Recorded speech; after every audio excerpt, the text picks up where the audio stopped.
Vreth was old. Not old the way a tree was old or the way a mountain was old. He was old the way darkness was old, like he had been there before the first star was lit, and he would still be there after the last one burned out. Nobody knew exactly how many years he had lived. The Council's historians had stopped counting after 3 centuries of recorded attacks and decided that the number did not matter anymore. What mattered was that he was still out there and he was still angry, and nothing they had tried had made any difference at all. He was also enormous. The alien species who had seen him from a distance and survived described him in different ways. The Krellians said he was the size of a small mountain with wings. The Vashans said his shadow alone could cover an entire city. A human pilot who had once flown close enough to see his eyes before escaping said they looked like 2 dying suns, deep orange and red, full of heat, full of something that felt much older than hate. His scales were dark. Not black exactly, but the kind of dark that seemed to pull light in and refuse to let it go. When he flew through space, some ships had mistaken him for an asteroid until it was too late. He did not need a ship. He did not need weapons. He was the weapon. He moved through the cold between stars the way a storm moved through open sky, with complete and total confidence that nothing was going to stop him. And nothing ever had. The first time the Galactic Council had tried to deal with Vreth was 280 years ago. A small mining colony on the edge of the Drevian system had reported something massive destroying their outer platforms. The Council sent a security team. The security team did not come back. They sent a larger team with proper warships. Those did not come back either. They sent an ambassador in a vessel marked clearly with peace symbols and carrying no weapons at all. That vessel was found 3 weeks later, drifting and empty with deep claw marks along the hull. After that, the Council decided to keep their distance and hope Vreth stayed on the outer edges of the galaxy where the populations were thin. He did not stay on the outer edges. Over the next 2 centuries, Vreth moved closer and closer to the populated systems. He did not attack every world he passed. That was the thing that confused the Council's military advisors the most. He seemed to choose. He would fly past some colonies without even slowing down. Then he would arrive at another one and tear it apart completely. There seemed to be no pattern, no logic, no way to predict what he would do next. The advisors called it random and unpredictable and extremely dangerous. They were wrong about the random part. But nobody knew that yet. The Council tried everything over the years. They tried sending warships in large groups, surrounding him from multiple sides. Vreth destroyed half the fleet and left the rest floating as a warning. They tried building special weapons designed specifically to penetrate dragon scales at long range. The weapons worked on practice targets. They did not work on Vreth. They tried sending ambassadors from different species, one after another, each with a different approach and a different offer. Some tried to sound strong and commanding. Some tried to sound humble and peaceful. Some brought gifts. Some brought nothing. None of them ever reported back. Eventually, most of the Council gave up trying to communicate and focused simply on survival. They built early warning systems. They developed evacuation plans for populated worlds near his known flight paths. They kept a team of scientists whose only job was to track his movements and predict where he might go next. It was not a solution. It was just a way of managing a problem that nobody believed could ever truly be solved. The Council held emergency sessions regularly. They debated. They argued. They proposed ideas and then rejected them. Some members pushed for one more military strike, bigger than all the previous ones combined. Others said that was exactly the kind of thing that had failed before and would fail again. A few quiet voices suggested that maybe, just maybe, someone should try to actually understand why Vreth was so angry. Those quiet voices were usually ignored. Then came the day when Vreth attacked the Pelian system. Pelia was not a small colony on the edge of nowhere. It was a populated world with millions of residents, a major trade station, and diplomatic significance to dozens of species. When the warning systems lit up and showed Vreth heading directly toward it, the Council moved fast. They sent every ship they could reach in time. They broadcast emergency evacuations. They prepared for the worst. The battle lasted 4 hours. When it was over, the trade station was gone. 11 Council warships were destroyed. Thousands of lives were lost. And Vreth flew away slowly, without hurry, as if he had simply finished something he had come there to do. The emergency session that followed was the loudest in Council history. Every species was shouting. Every species was frightened.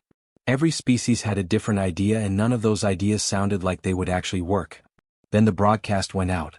A call to every member species. A simple and honest message that said the Council had no more answers, and if anyone had even the beginning of an idea, now was the time to speak. Most species stayed quiet. The Krellians shook their heads. The Vashans crossed all four of their arms. The older members of the council sat with heavy expressions, already preparing themselves for another failure. Then a light blinked on at the far end of the chamber. It was the human seat. And the human delegate said very calmly that they had someone who wanted to volunteer. His name was Finn. He was 22 years old. He was not tall. He was not especially strong. He had no military medals on his chest and no weapons on his belt. He walked into the council chamber wearing simple clothes and carrying a small bag over one shoulder, and when he stepped up to the speaker's platform, more than half the delegates did not even look up from their screens. The human delegate introduced him quietly. Finn was a xeno-emotional specialist, trained to study the feelings and behaviors of non-human species. He had spent 4 years at the Terran Institute studying alien psychology. He had worked with injured creatures on 3 different worlds. He was calm, patient, and very good at listening. He also wanted to walk up to the most dangerous dragon in the galaxy, completely alone and completely unarmed, and try to talk to him. The chamber went quiet for exactly 2 seconds. Then the laughter started. It was not small, polite laughter. It was the loud, full kind that fills a room and bounces off the walls. The Krellian ambassador made his grinding stone sound so forcefully that the delegates near him shifted in their seats. The Vasian representative stood up, looked at Finn for a long moment, and then sat back down while shaking all 4 of his heads slowly. An elder delegate from the Marin system leaned over to the one beside her and said something in a low voice that made both of them laugh again. Finn stood at the platform and waited. He did not look embarrassed. He did not look angry. He just stood there with his hands at his sides and his eyes steady, waiting for the room to settle down, which it eventually did, mostly because the delegates were curious about what a small, unarmed, completely serious young human was going to say next. He said he wanted to go alone because a large group would feel like a threat. He said he wanted to go unarmed because weapons would send the wrong message. He said he believed Vreth could be reached, not defeated, not contained, but actually reached if someone approached him the right way. The room was quiet again. Then the Krellian ambassador asked in a voice like grinding gravel, what exactly Finn thought the right way was. Finn said he thought the right way was to listen. The laughter came back, softer this time but still there. The council leader, a tall and patient Marin woman named Councillor Vea, raised her hand for quiet. She looked at Finn carefully. She had been in that chamber for 30 years and had heard many strange ideas. She asked him to explain further. Finn opened his bag and pulled out a thick folder of printed records. He had been studying Vreth for 2 years. Not the battle reports, not the damage assessments, but the pattern underneath all of it. He had mapped every attack, every target, every location going back as far as records existed. He had cross-referenced the timing, the targets, the level of destruction at each site. And he had found something. Vreth did not attack randomly. Every single target had one thing in common. Every colony, every station, every ship that Vreth had destroyed was connected in some way to a specific region of space, a cluster of mining worlds called the Drevian Belt. Some targets were located there directly. Others had companies or organizations with operations in that region. Others had ships that had passed through that area during a specific 30-year window, 260 years ago. Finn laid the records out clearly and walked the council through each connection. The chamber grew quieter with every point. Even the Krellian ambassador stopped making sounds and leaned forward in his seat. When Finn finished, Councillor Vea asked the question everyone in the room was thinking. What happened in the Drevian Belt 260 years ago? Finn said he did not know exactly. The records from that period were incomplete. There had been heavy mining activity in that region. There had been accidents, industrial ones, the kind that got filed away and forgotten. Whatever had happened, it had not been considered important enough to document carefully at the time. But something had happened there. Something that Vreth had never forgotten. Finn looked around the room and said something that made several delegates shift uncomfortably in their seats. He said that Vreth was not attacking because he was cruel. He was not attacking because he enjoyed destruction. Every target he chose was connected to something specific, something personal. That was not the behavior of a monster who wanted to burn the galaxy down. That was the behavior of someone who had lost something and could not let it go. The room was very still. Finn said he was not asking the council to trust Vreth. He was asking them to trust him. He had spent 2 years preparing for this. He knew how to approach frightened and grieving creatures. He knew how to be still and patient and present without making things worse. He knew that sometimes the only thing a creature in pain needed was one person willing to stay in the room. Councillor Vea looked at him for a long time. She asked if he understood what had happened to every ambassador sent before him. Finn said he did. She asked if he was afraid. He was quiet for a moment. Then he said yes, a little. But he thought going was still the right thing to do. The vote was close. Many delegates said no. Some said the whole idea was absurd and dangerous and a waste of time they did not have. But Councillor Vea voted yes. And in the end, enough others followed that Finn got his answer. He thanked the council politely, picked up his bag and walked out of the chamber to prepare. Nobody laughed this time. The planet had no official name. The council's records listed it only as Drevian 7, a small rocky world on the far edge of the Drevian belt. It had no atmosphere worth breathing without a suit, no running water, no life of any kind that the scanners could detect. The surface was flat and gray and covered in a fine dust that had not been disturbed in a very long time. The sky above it was dark even during the day, with only a distant and pale sun giving just enough light to see by. It was, by every measure, a dead world. But Vreth was there. The Council's tracking systems had confirmed it 3 days before Finn's small ship entered the system. Vreth had been on Drevian 7 for several weeks, which was unusual. He never stayed in one place that long. The analysts could not explain it. They added it to their reports and flagged it as a new and concerning behavior pattern. Finn thought he understood why Vreth was there. He did not say this to the council. He just filed his final preparation report, checked his equipment one last time, and guided his ship down toward the surface. He landed 2 kilometers from where the scanner said Vreth was resting. He did not land closer because he did not want to seem like he was rushing in. He wanted to give the dragon time to notice him, time to watch, time to decide what kind of creature had just arrived on his world. Finn had learned from his years of work with non-human species that the approach mattered as much as anything else. Coming in fast and direct felt aggressive. Coming in slow and open felt different. It felt like an invitation rather than a challenge. He stepped out of the ship and onto the gray dust of Drevian 7. The cold hit him immediately. He was wearing a light environmental suit, just enough to keep him breathing and warm, but thin enough that he could still move naturally. He had chosen it on purpose. Heavy armor would look like preparation for a fight. He wanted to look like exactly what he was, a person who had come alone with nothing to hide and nothing to threaten. He walked about 50 meters from the ship and then he sat down. He sat cross-legged on the gray dust, placed his hands open on his knees where they could be clearly seen, and he looked out across the flat and empty landscape toward the low ridge where Vreth was supposed to be resting. He waited. For the first 20 minutes nothing happened. The dust around him was perfectly still. The pale sun moved slightly across the dark sky. His suit sensors quietly recorded temperature and atmosphere data that nobody would probably ever read. Finn breathed slowly and kept his eyes soft, not staring hard at the ridge, just looking in that general direction the way you might look at a horizon you found peaceful. Then the ground moved. It was not an earthquake. It was footsteps. Each one sent a low and heavy vibration up through the ground and into Finn's bones, deep and rhythmic and getting slowly closer. He felt it in his chest before he heard anything. Then he heard it, a sound like enormous weight being placed carefully on stone, over and over, growing louder with each step. Finn did not stand up. He did not reach for anything. He did not turn his head sharply or pull his knees up or do any of the small things a body does automatically when it feels something very large coming toward it. He had practiced this. He had spent months training himself to stay still when every part of him wanted to move. He breathed in through his nose and out through his mouth and kept his hands exactly where they were. Vreth came over the ridge. Even knowing what was coming, even having studied every image and recording the council had, nothing fully prepared Finn for the reality of him. Vreth was massive in a way that changed the landscape around him simply by being present.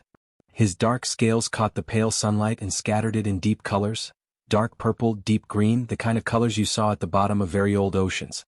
His wings were folded against his back, but even folded they were enormous, rising above him like 2 great cliffs. His head was long and angular and covered in ridges of scale that had clearly survived things no weapon had managed to finish. His eyes found Finn immediately. They were exactly as the pilot had described. Deep orange, lit from within, full of something ancient and hot and very, very tired. Vreth stopped walking when he was about 300 meters away. He stood completely still and looked at the small creature sitting in the dust in front of him. His nostrils moved. He was reading the air, picking apart every molecule of information Finn was giving off without knowing it. His tail moved slowly behind him, back and forth, like something thinking. Then he started to circle. He moved around Finn in a wide arc, slowly, each step deliberate and heavy. He kept his eyes on him the entire time. Finn tracked him with calm eyes, turning his head slowly to follow, never moving his hands, never shifting his posture. Vreth completed one full circle. Then he started another. He was looking for the trick. Every creature that had ever come to him had a trick. Weapons hidden in their clothes. Signals being sent to ships waiting above. Fear being swallowed down and hidden behind false calm. He had learned over centuries to find the trick, and once he found it, he knew exactly what kind of creature he was dealing with. He circled Finn 3 times. He found no weapons. No hidden signals. No suppressed fear trying to disguise itself as courage. What he found instead was something he had not encountered in 300 years. A creature that was simply, quietly, genuinely calm. Vreth stopped circling. He lowered his great head slowly until it was level with Finn, close enough now that Finn could feel the warmth coming off his scales like a fire burning behind a wall. He stared. Finn looked back at him gently and said in a quiet and steady voice just 2 words. "I'm listening." For a long moment Vreth did not move. He stayed exactly where he was, his great head level with Finn, his orange eyes fixed on the small human sitting in the gray dust in front of him. The warmth coming off his scales had not changed. His breathing was slow and measured, each breath moving the dust on the ground in small quiet waves. He was thinking. Finn could see it in the way the light in his eyes shifted, the way his jaw moved slightly without opening, the way his tail had stopped its slow sweep behind him and gone completely still. Finn did not rush him. He had learned a long time ago, working with frightened and wounded creatures on different worlds, that silence was not empty. Silence was where trust began to form, slowly, like something fragile growing in a crack in stone. If you filled every quiet moment with words, you never gave the other creature a chance to decide whether you were safe. So Finn sat and breathed and waited, and let the silence do its work. Vreth made a sound. It was low and deep, felt more in the chest than heard with the ears. It was not a roar. It was something smaller than a roar, something that had no clean name in any language Finn had studied, but that he recognized immediately from his training. It was the sound of a creature that had been carrying something very heavy for a very long time and was not sure yet whether it was allowed to put it down. Finn spoke softly. He said he had not come to tell Vreth what to do. He had not come with demands or treaties or conditions. He had not come to ask him to stop or surrender or promise anything to anyone. He had come because he had looked at everything Vreth had done over 3 centuries and he had seen something that the Council's generals and ambassadors had completely missed. He said he thought Vreth was in pain. The air changed. It was subtle but real. The warmth coming off Vreth's scales increased slightly, the way heat rises when something inside it shifts. His eyes narrowed. His nostrils moved. He drew himself up a little, the old defensive response, the one that said this creature is getting close to something it should not touch. Finn kept his voice exactly the same. Calm and quiet and unhurried. He said he was not afraid of the pain. He was not going to back away from it or pretend it was not there. He said that whatever had happened, whatever had been lost, it deserved to be spoken out loud by someone who would actually stay and hear it. He said he was that person if Vreth wanted one. Then Finn went quiet again and waited. The silence stretched out long and thin across the gray landscape. The pale sun moved. The dust stayed still. Finn's hands stayed open on his knees. He did not look away from Vreth's eyes, not in challenge, just in presence, just to say I am still here, I am not going anywhere, take whatever time you need. Vreth roared. It was not the battle roar that had scattered fleets. It was something rawer than that, something that came from much deeper. It hit Finn like a wall of sound and heat and he felt it in every part of his body, but he did not fall back. He leaned into it slightly, the way you lean into wind, and when it ended he was still sitting exactly where he had been. And then Vreth began. It did not come out in clean sentences. It came out in fragments, in sounds and images that Finn's translator worked hard to piece together, in long silences between pieces where Vreth seemed to be finding the shape of things he had never tried to put into words before. But Finn listened to all of it, every fragment, every silence, every sound that had no direct translation, and slowly the story came together. Her name had been Sova. She was small, not a dragon, something else entirely, a creature native to the Drevian belt that looked something like a bright bird and something like a flame. She had been with Vreth for over 200 years. They had found each other when both were young, in the way that bonded creatures sometimes find each other across impossible differences, and from that point they had never been apart. She was curious and warm and she made sounds in the morning that Vreth had never heard from any other creature. She liked to rest between his front legs where it was warm. She was afraid of deep water and not afraid of anything else. She had a way of tilting her head when she was thinking that Vreth had spent 2 centuries watching and never grown tired of. She had been on one of the mining platforms in the Drevian belt when the accident happened. It was a colonial operation, one of dozens running in that region at the time. The explosion had been caused by equipment failure and had been recorded in company reports as an industrial incident. 17 mining workers had died. The company had paid the required compensation to their families and moved on. The platform had been rebuilt within a year. Nobody had known Sova was there. Nobody had known she existed. Nobody had ever said sorry. Vreth had arrived to find nothing. Not even remains. Just wreckage and silence and the absence of the one thing that had made the universe feel like somewhere worth being. And the people responsible had gone on with their work and filed their reports and never once looked back. 300 years of rage. 300 years of burning and destroying everything connected to the people and the companies and the ships that had been part of that world. Not randomly. Not mindlessly. Carefully. Deliberately. One connection at a time. Grief wearing the shape of fury. When Vreth finished, the silence that followed was the heaviest Finn had ever sat inside. He did not try to fill it quickly. He let it settle. He felt the full weight of what he had just been trusted with and he held it carefully. Then he stood up. He walked forward slowly, closing the distance between himself and Vretha's great lowered head, step by step, until he was close enough to feel the heat of him like standing near an open fire. He raised one hand and placed it gently on the scarred dark scales of Vretha's snout. He felt the ancient roughness under his palm, centuries of survival written into every mark. Then Finn leaned forward and pressed a gentle kiss to that scarred snout.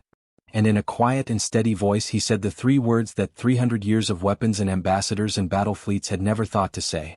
I am sorry. Vreth did not move. Not even a breath. Not even the slow sweep of his tail that had been moving steadily behind him since Finn had first sat down in the gray dust. He was completely, perfectly still, like something that had been carved out of the landscape itself, like a mountain that had always been there and always would be. Finn kept his hand on the scarred snout and did not step back. He could feel something changing beneath his palm. It was not dramatic. It was not loud. It was the way a held breath finally releases, slow and quiet and inevitable, the way a body lets go of something it has been holding so long it forgot there was any other way to be. The heat coming off Vretha's scales did not disappear. But it changed. It softened. It went from the sharp dry heat of something burning to the deep steady warmth of something simply alive. The orange light in Vretha's eyes changed too. It had always looked like fire, hot and restless and consuming. Now it looked like embers. The kind that glow long after the flames are gone, steady and deep and quiet. Finn watched it happen slowly, like watching a sky change color at the end of a long and difficult day. Then something happened that no scanner on any ship above had ever recorded from Vreth before. He made a sound. It was soft. Impossibly soft for a creature his size. Low and slow and somewhere between a breath and a hum, the kind of sound that had no name in the Council's databases because no one had ever heard it from him before. Finn recognized it immediately. He had heard similar sounds from wounded creatures on other worlds, creatures that had been in pain for a very long time and had finally, in one quiet moment, felt something ease. It was relief. Up above the planet, in the ships that had been holding their positions since Finn landed, every screen was silent. The Council had been watching through long-range sensors the entire time. They had watched Finn sit in the dust. They had watched Vreth circle him.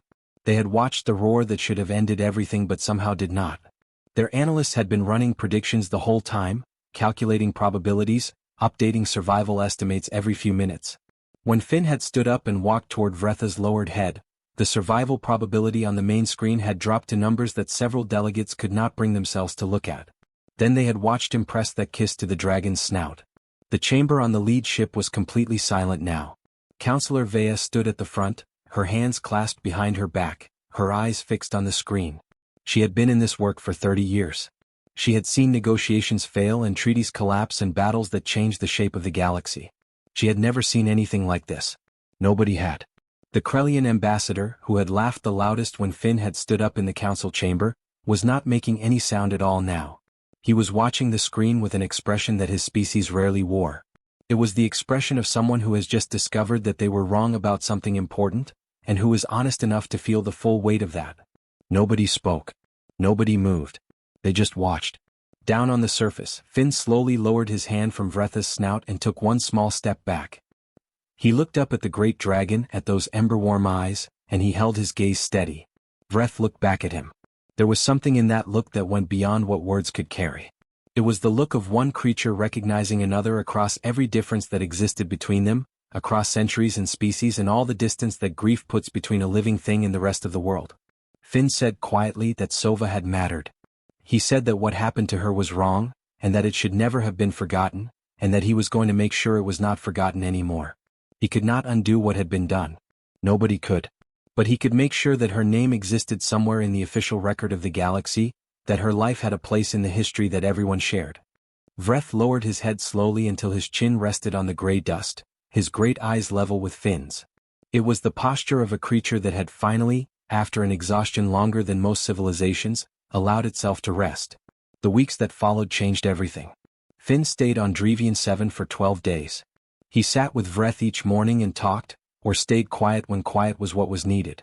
He recorded everything Vreth shared about Sova, what she looked like, how she moved, the sounds she made, the things she loved.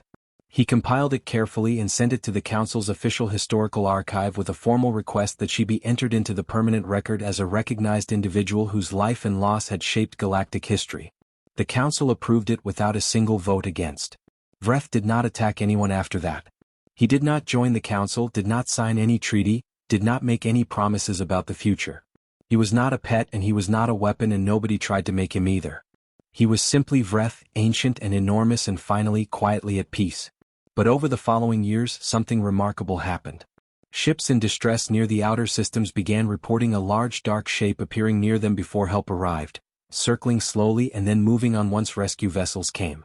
Colonies on the edge of the charted galaxy reported that strange things that had been threatening their borders seemed to disappear without explanation. Nobody could prove it was Vreth. But nobody really doubted it either. Finn returned to the Council and gave his report. He was not loud about it. He did not stand up and make speeches. He answered questions carefully and honestly and then went back to his work. But the story traveled faster than he did. It moved from species to species, picked up details as it went, was told in different languages and different ways until it became something larger than one young man sitting in gray dust on a dead world. It became a lesson. The galaxy had tried force. The galaxy had tried strategy, weapons, superior numbers, diplomatic pressure, and 3 centuries of very expensive failure.